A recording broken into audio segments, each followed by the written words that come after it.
Hey, my name is Max Joseph. I was brought on to Catfish as basically a cameraman. It's this weird amphibious position that I'm in, that I'm part of the camera department, but I'm also on-screen talent. Essentially, Catfish is about bringing together two people who've met over the internet, but have never actually met in real life. And we will go to meet the person on the other end and see whether they've been telling the truth. And more often than not, things don't line up.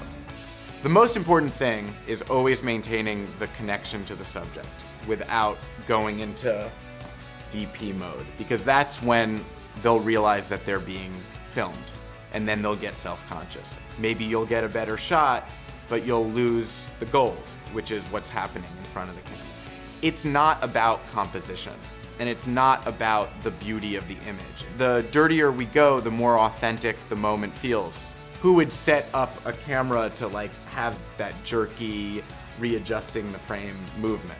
We're capturing what's happening in real life, and you really can only do that with smaller cameras. I use the XF105 with the wide angle converter. This is kind of for more formal scenes. In the confrontation part of Catfish, this is always what I will be using, because the backlight function, iris, shutter, and focus, and white balance all allow me to really manipulate the image if I need to. I'll always set it on manual iris. But what's great too, if you ever want to just slip into auto iris mode, you just hit that button. If we're outside going inside, in one shot, I'll be able to capture everything. And I'll always set the shutter to 60 if I can. In darker situations, I have to go to 30. I never leave it on auto gain and autofocus. Because I'm closest to the action, I don't need to get the tight close-up. And it's also really hard to get the tight close-up because I'm not looking at the frame. I always keep this ring set to focus as opposed to zoom or iris. I love that your thumb can be here and click auto or manual, and then with your other finger, you can just adjust the focus like that. I also love the fact that the zoom is on the handle. I just set my frame, and now I'm filming you, but I'm also looking you directly in the eye. This is one of the smallest cameras in the world that you can jam sync timecode on. Post loves this camera.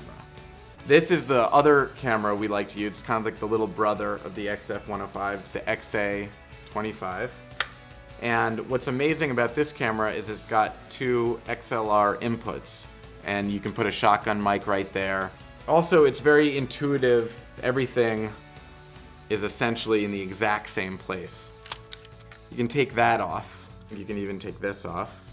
And you really have a tiny little camera here that can shoot 1920 by 1080. This is my smallest weapon of choice, the S100. We now use an S110. We have 5 of them around. And not only do I shoot on them, but they're great for the other producers who are standing around oftentimes on big scenes to just pick up and shoot. So this is 1920 by 1080. It looks amazing on television. It's 24p. It cuts into the bigger cameras perfectly.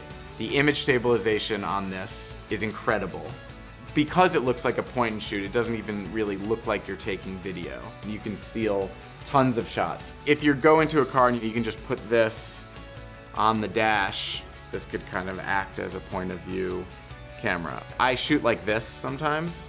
If I'm in the back of a car and the subject is here, if this is just pointed in the right direction, I know I'm getting the shot. This doesn't jam sync timecode, so we have a timecode generator, or if we don't, I'll just shoot it off of this, or I'll shoot my watch because it's generally the time of day. I've kind of developed the art of the casual cameraman, because when you're on camera and operating a camera, you gotta look cool and you gotta be able to stay present with the subject. Your thigh for shooting higher up, knee if the subject's lower down. This is a slider. It's always good to find things to lean on, like the arm of a couch. I will balance a camera on anything. If you're at a table, wallet sandbag, if it's too much, right, I can lay that flat and just use the bottom end of it. One amazing trick that I've done is actually shoot 2 cameras at the same time. You can even screw this into that. and shoot 2 angles. One other little trick of the trade is if it's really dark, as it is in this hallway, take out your phone, boom. You put a piece of tape over that, diffusion. I could bounce it off the ceiling a little bit too, which also is nice. So now I've got like a follow on camera light. The fact that we're mixing formats and it's a little rough around the edges and Catfish is still as popular as it is proves the point that what really matters is that you're telling the best story.